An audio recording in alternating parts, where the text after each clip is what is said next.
My project is swarm communication to solve a simple maze. So our question is, given a fixed computational budget, is a swarm with increased inter-swarm communication more effective at solving a simple maze? To do this, we're going to use the assumptions that the swarm has no vision or previous knowledge of the maze, and that not all agents have an equal chance of solving the maze based off starting location. So we're going to split our simulation into two phases. We'll have an exploratory phase, where one agent has to find a solution to the maze, and then we're going to have a retry phase, where the unsuccessful agents are going to retry again to solve the maze. So this is the setup of our maze. We have these gray movable objects, and we have our three members of the swarm trying to move left to that finish line, and they have different levels of difficult objects that they have to get past. For A/B testing, we're going to make our distinction in phase 2.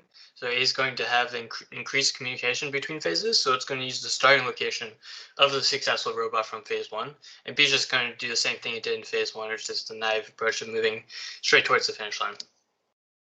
For fitness, we're going to use the same fitness function for phase 1A and B and phase 2B, so which is just the naive approach, or minimizing a weighted sum of y values to just move towards that finish line.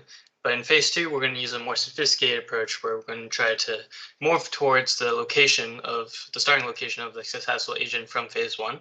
And then once we're there, we're going to do a little maneuver to then move towards the y direction towards the finish line so that we have an easier obstacle to get past. Here's an example of phase 2A.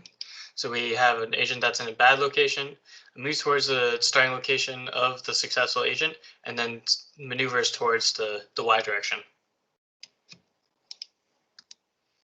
This is where our mean fitness graph looks like. So we're trying to minimize that fitness value. So our A result is better than our B result, clearly. And it also shows that we're effectively able to take that increased communication and apply it to our maze through evolution and get a nice result compared to the B naive approach. For future work, an obvious answer would just be a more complex maze, maybe movable objects, multiple choices for the agent, having a maze that doesn't quite have an as obvious answer. And we can also increase the swarm size and other ways of increasing the inter-swarm communication. That's all. Thank you.